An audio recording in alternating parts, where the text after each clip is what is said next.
Welcome to the intersection of technology, cybersecurity, and society. Welcome to ITSP Magazine. Knowledge is power, now more than ever.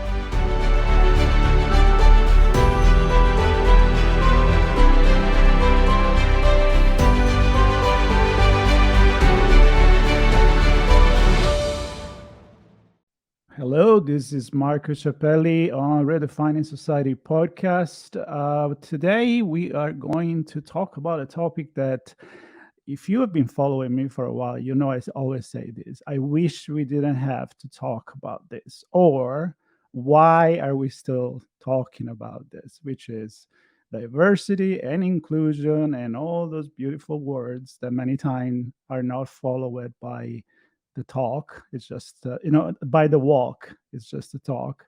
But the truth is that I wanted to host this conversation on Redefining Society and not on a cybersecurity Infosec channel, because it is pretty much a societal issue, and it's very much connected with technology and the world and the industry of cybersecurity. I'm not saying it doesn't happen in other industry, but technology and cybersecurity is what we focus the most, what we know the most, what Sean and I have been connected, and we've been connected actually with this organization for a long time. I visited when it did happen in Las Vegas. I think it was 2019, and I get the opportunity to meet some of these amazing people in person, and a lot has been changed since then. So today we're going to catch up. Learn about the Diane Initiative with Nicole. Hi, Nicole. How are you today?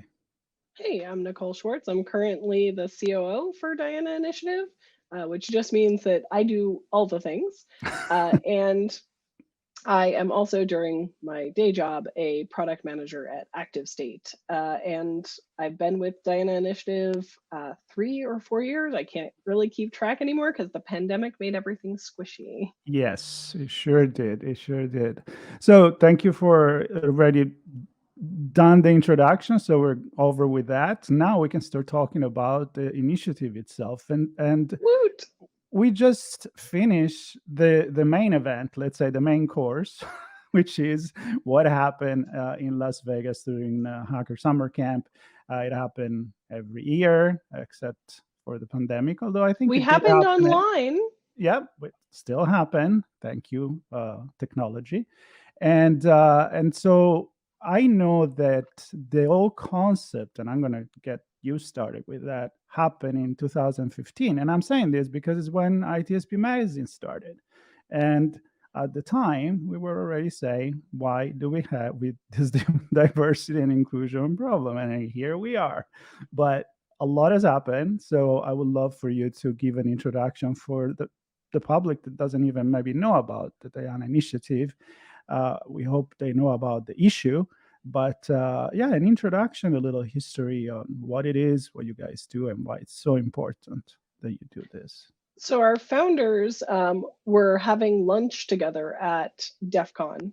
So for anybody who doesn't know, Hacker Summer Camp is a whole bunch of events that happen in Las Vegas, and everybody goes and spends the week there.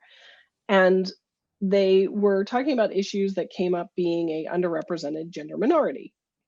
And they were like, we can't have these conversations in a lot of the rooms because there's too many people who don't look like us. It would be really nice if there was a space where people just look like us and we could discuss the problems that we're having because we're not the majority. And that kind of spouted the idea for the event. And the event was originally more of just like a suite party.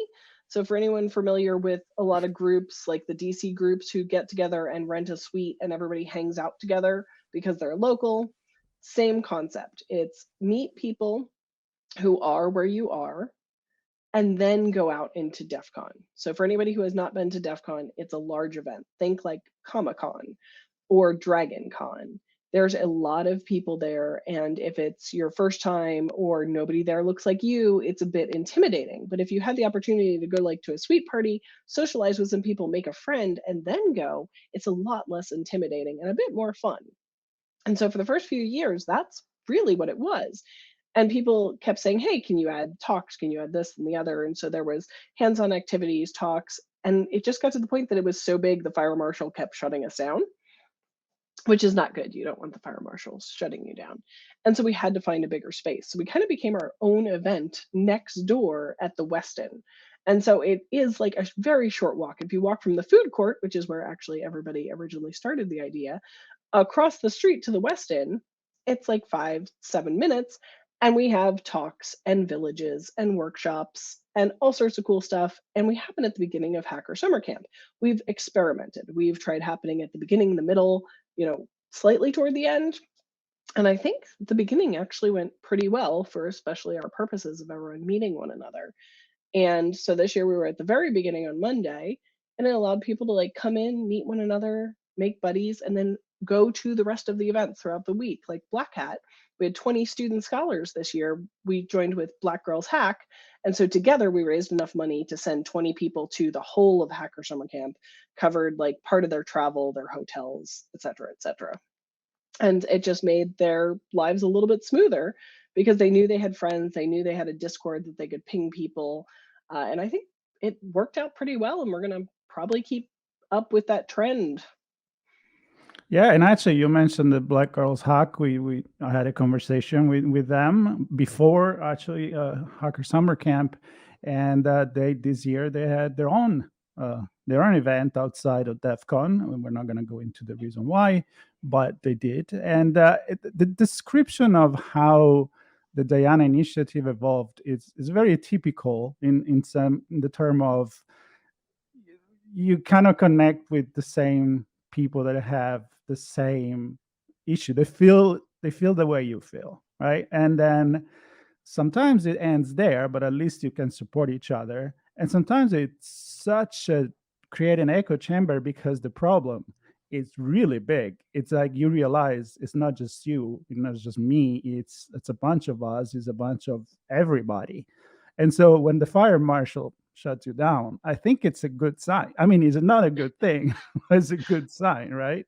You're in the right direction. Yeah. So apart from the fact that obviously you're doing the right thing, I know you're growing, you have more and more volunteers, member. And again, let's remind, this is an all volunteers type of situation here. Why do you think that the Diana initiative has been so successful? Like, is it lesson learned? You say you try different things, maybe do it at the beginning, at the end, how do you find out what works and what doesn't, and how do you recruit more people? So we do a lot of surveys. So anyone who buys a ticket gets a survey to our event. And we ask them about things that happened this year and things they'd like to see in the future. And we really honestly dig through that feedback, because as a volunteer org and as an org meant for the community, there's no point in us in existing. And one of our questions specifically is, do you feel we're fulfilling our mission?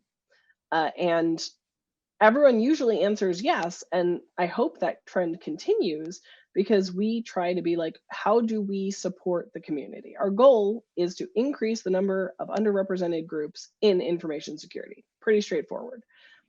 Are we raising up new speakers' voices? We have CFP training, we have first-time speaker training. Are we helping people get jobs? We have a career fair and a career village. Are we doing everything we absolutely can? And like, we're open to ideas for more stuff. And so if you look at a lot of other events, I think there's a couple conferences that are meant for new people, but a lot of conferences, like Women's Cyber Jitsu is great. They have a ton of beginner content. I love them. But then there's also a lot of conferences that just assume you've already gotten into the industry, or you're already in for a couple of years, which is great. We need those. We need conferences for people in the middle and, who are trying to get into upper management.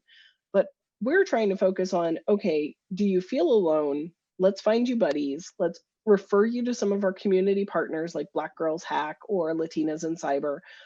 And also let's mentor you and get you so that you get to that first conference, or that you get that first job. So you're not in the group of people anymore who is a beginner, that you can go to the conferences where you're supposed to have 1 or 2 years experience. And so we're kind of the training wheels, or at least I see us as the training wheels.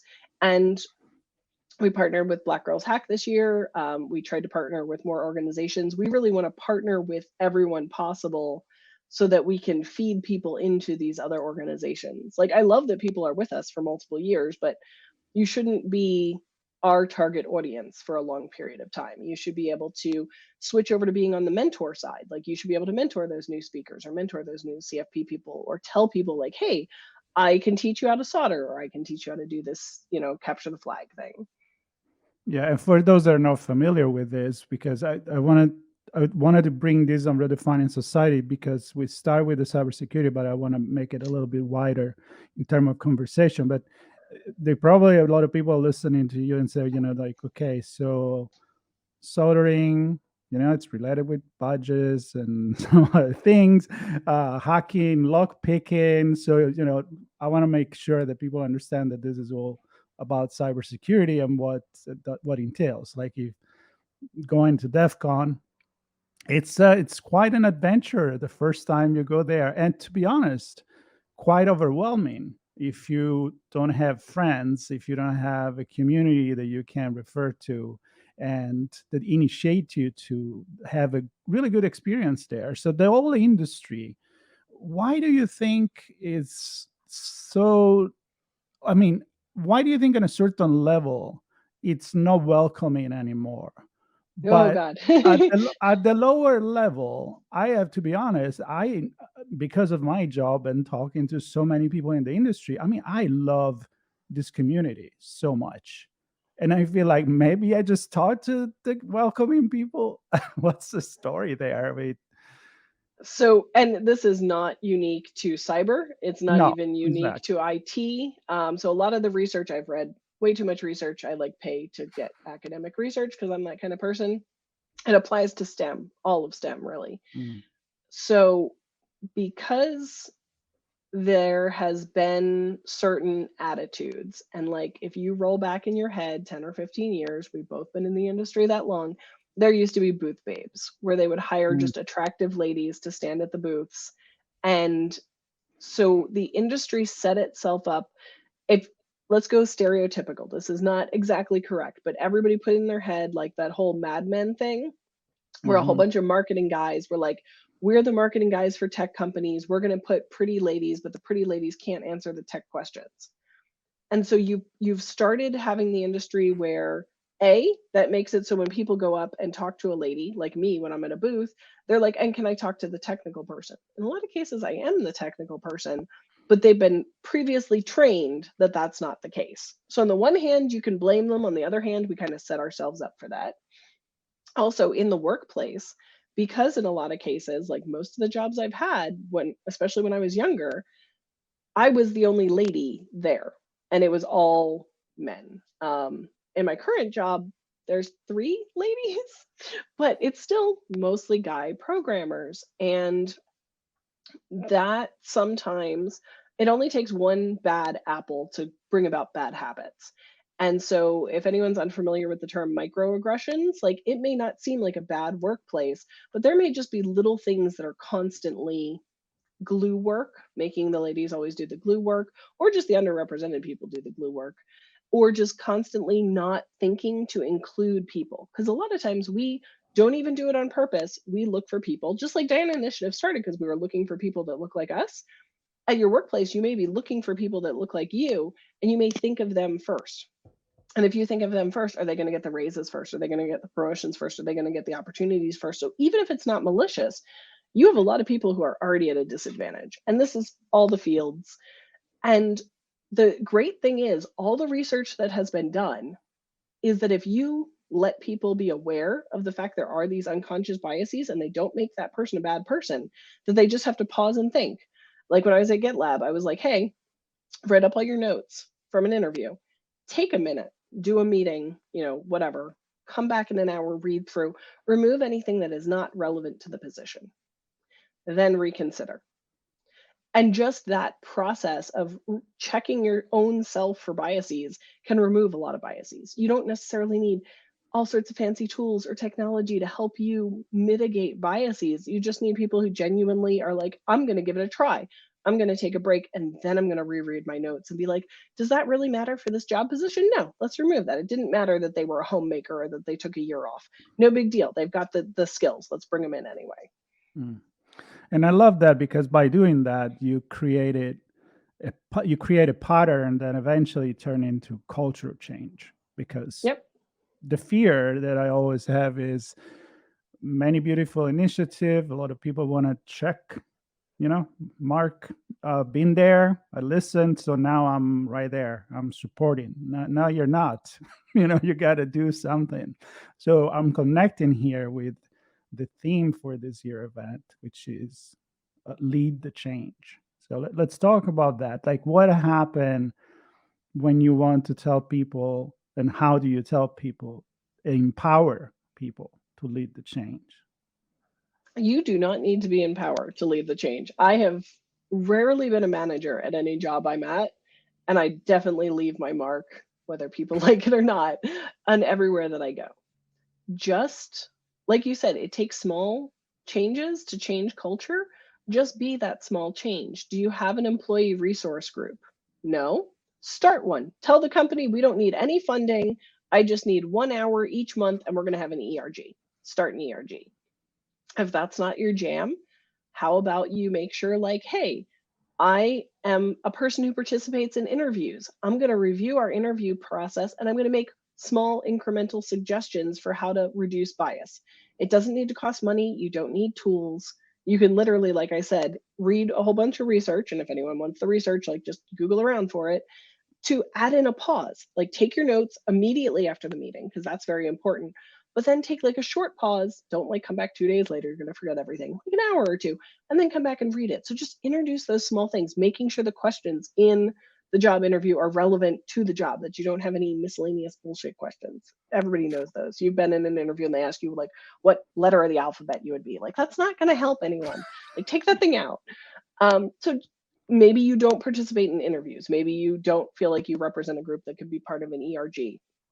Can you, in your meetings, pay attention and see if certain people are getting talked over constantly? Can you be the bull and be like, hey, you just talked over so and so, can they finish their point? Be the rude person. Like, or if you can't be rude, circle back later and be like, yeah, like so and so was originally saying, and just like do that subtle passive aggressive thing. If more people get recognized for what they're saying, that's going to help their voices be heard. There is something everyone can do. I don't care if you're like brand new to the company one day. If you're brand new to the company one day and you're onboarded and you notice that the onboarding process is very confusing and upsetting, is that because you're neurodivergent?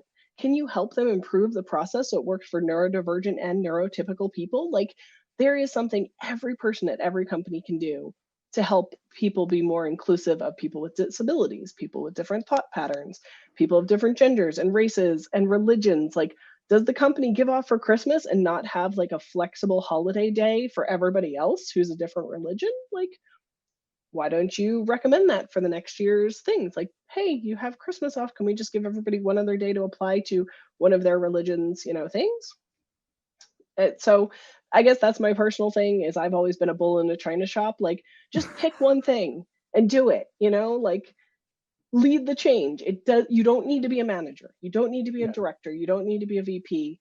Whoever you are, you can do something, unless you are that underrepresented person that's constantly getting talked over, in which case maybe you need to find a buddy to help call out when you're getting stomped all over in meetings. Right. And it's a good thing to participate to the kind of event like the one that you have. And that's what I meant by empowering, not power meaning C-level position, but empowering meaning, inspiration, getting that inspiration and knowing that if you do something, somebody else is probably going to join you because you think you're the only one, but probably you're not.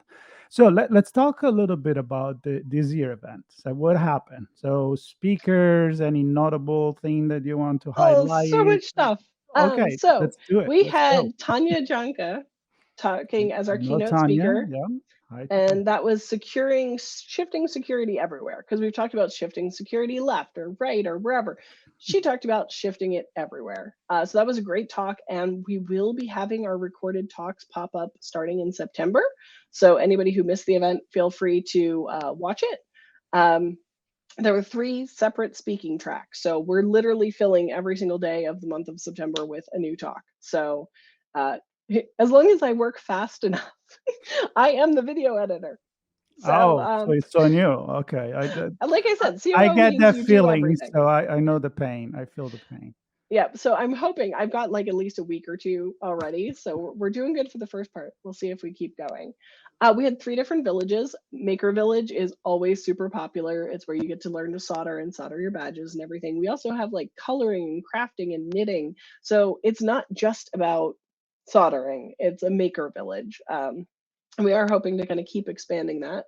We had our lockpicking village by Lockpick Extreme as usual. They are lovely people and always like come on out, and people, there's that moment when you see people figure out like, oh shit, this is the same lock on my front door. It's a great moment. And we also had our career village, and that was where people could do mock interviews, resume reviews, and they helped about 42 different people. So that was great. We did have a career fair this year because everyone kept saying, have a career fair, have a career fair. It was kind of a little empty. There was like a couple sponsors who were like banging it up and talking to a lot of people, but I think we may need to review the feedback, and the career fair may have to go by the wayside because we've tried it a couple different ways and it's not working. So anybody who did attend, don't forget to do your feedback. We really do read it, and it helps inform our stuff every year. And we had 3 workshops. This was our first year for workshops. Ghost Cat was in charge of workshops. It was great. We had Black Hoodie come and teach reverse engineering. We had JP Morgan Chase do an after the ARR workshop, as well as an Active Directory workshop. And all the feedback on the workshops was phenomenal. A lot of people complained that they missed talks to go to the workshops, but the talks are recorded, so I feel like it's okay. So we'll see about that. Overall, though, it was 85 volunteers helping about 470 registrants find their way around, learn stuff, make friends, and a very busy hallway with our sponsors and community partners. There were 72 different sponsors who came, and hopefully everyone had really good conversations with them. A comment I see continually on social media and other places is because we're so small, you can actually have real conversations with people, as opposed to DEF CON. I know a lot of the time I'm doing like the hi, and then you like talk with someone for 3 seconds, and then you like cut off, and then, you know, that's it. That's all you get to talk to them. And like I had mentioned, we had 20 joint scholarship winners for Black Girls Hack and Diana Initiative, where they got Black Hat tickets, DEF CON tickets, SquadCon tickets, Diana Initiative tickets, B-Sides Las Vegas tickets for half of them. We ran out of money to get the other half. Maybe next year everyone can get B-Sides Las Vegas tickets as well. So I'm trying to think. Oh, goodness. We had our party. QueerCon came to our party. That was like a last minute scramble. I'm hoping we can plan a little bit earlier next year, because we would love to have like the DC Furs and the QueerCon and everybody else come, because obviously we're all inclusive. And the QueerCon folks are just fabulous. So I love them and all their stuff. So next year, hopefully we can plan it out a little bit better. But we play board games and Legos. So if you're like used to the unz parties, we are not an unz party. We are Legos and board games party. So we're like the low key chill party, which I like. Yeah, of course I do too. It sounds like in line with a maker village. Like you actually, even when you're partying, you're making something. You're making the Lego. You're playing, and that's great interaction anyway. So I like to highlight that, because a lot of people, and I had this conversation with for many years, when the first reaction when they see a group of people that say, well, I want to be all inclusive, but then I'm going to call myself Latina who hacks, or Black girls, the Diana Initiative, anybody. I need to highlight, and I want you to help me doing this, because this group, they need a name. They identify, that's how it starts. But the name does not define the group. And this collaboration that you mentioned, I think it's really, really important to understand. And in my opinion, the more these groups and the more you guys come together, that's a good sign. So I definitely do want to plot more with all of the groups, because I know that we're all overworked and we're all 100% volunteer run. And I forgot to mention we had hacker trivia. So for the trivia nerds, we had a bunch of trivia and prizes. But yeah, Black Girls Hack welcomes people who are not Black and not girls. Latinas in Cyber, I believe, is also pretty inclusive. I know that we're inclusive. We did start out as femme, but now it's like, we don't care who you are. We want everybody. We're Mhm. also open to allies. Some groups do try and keep themselves just to their core group, not including allies, but we welcome allies as well because we need allies and people to make stuff happen. And so yeah, when you first start a group, you pick a name at the moment. And then once you lock into a name, I don't know anyone who's started a business, but if you've done that, you know that once you do all the trademarks and copyrights and whatever, you're like, I'm not doing that again. And so you're kind of stuck. And so we have definitely considered changing our name, but like at this point, we have name recognition, and we don't want to lose that. And we also can't think of something that's better. So one thing that Jamie and myself have been plotting, and hopefully we get better at, is kind of like you said, we want to work closer with Black Girls Hack and Latinas in Cyber and WISP and everybody else, so that maybe we have one big event that somebody is the headliner or whatever that signs Mhm. the contracts, but everybody shows up to, so that it's clear that everybody's welcome. Because if you say like, hey, we're having the Hacker Summer Camp kickoff hosted by Diana Initiative, but also has all of these other groups, Right. then everybody realizes, hey, we're welcome because QueerCon's there and DC Furs are there and everybody else. And that's what I would love to get to, is having all of these other community groups totally invited to do whatever they want at our event. Just let us know in advance and we'll carve out space for them. Yep. I love it. And I'm imagine, I don't know, I'm a very creative brain and visualizing like what a DEF CON with all the villages. It could be all the villages that are all welcoming and inclusive and all together. It's a small world after all, but we're all together and with all the difference that there are there. And we just need to make it more clear and a better job. And I'm talking to everybody that has a microphone, that has a platform, to sometimes it even if you have 3 people that listen to your show. I hope I have more than that, but even if who cares? Even one person that changed their mind, a person that joined, a person that get initiatives and lead the change. It's a big deal. So as we're wrapping here, I want you to tell us what's next, which is my favorite thing to ask. The future. What's going on? Oh, What's the okay. plan? So we're a 100% volunteer organization. We currently have posted on all of our social medias and everywhere a call for staff and a call for board members. Now, the call is out there. We're ignoring the call for the next month or two.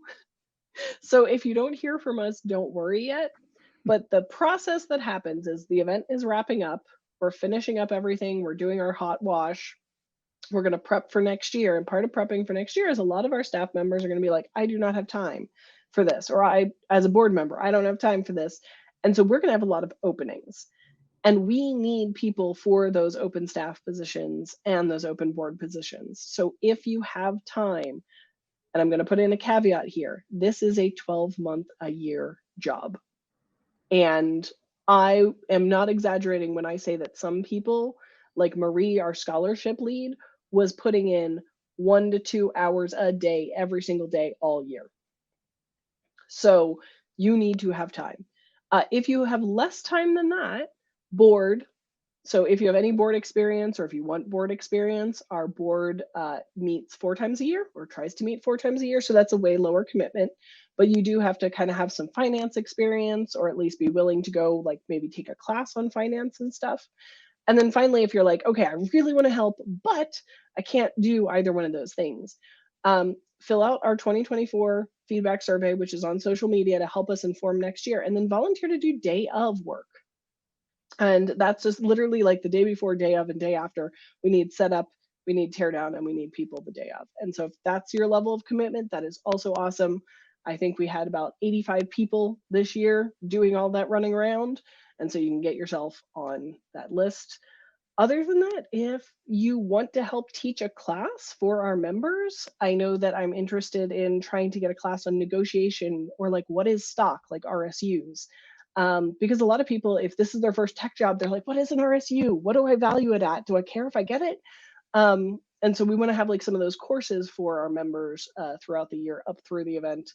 So if you are a teacher and you're willing to donate or give us a super good discount, also reach out. All right. So definitely call to action to become part of the initiative. And I'm assuming there'll be an event again next year. So there better be. Too early though to ask you, who you have in mind or all of that. But we will put a link, obviously, to the DianaInitiative.org URL. Any resources you want to share with us, any links to all your social media and all of that, please send it over, and we will include it in the notes for everybody listening and everybody that want to get to know what you guys do. And again, it's a commitment. Volunteer. It's again, it's not just say I do it. It's just say I actually do it, which is quite different.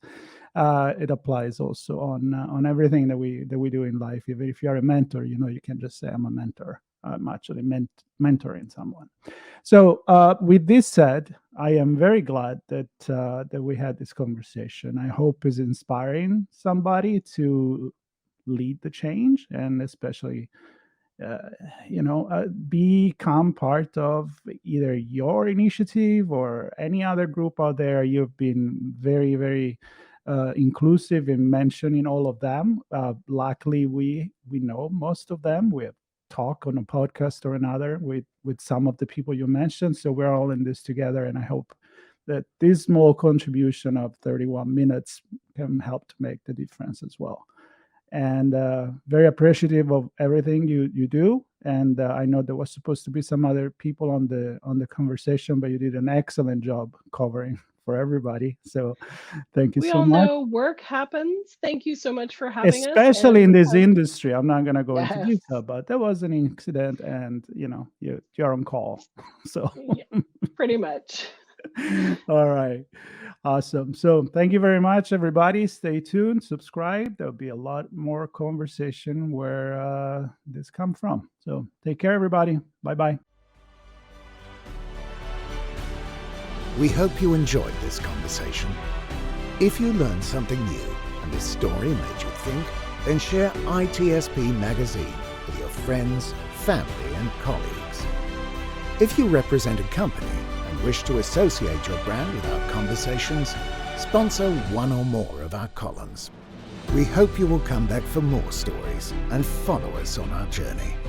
You can always find us at the intersection of technology, cybersecurity, and society.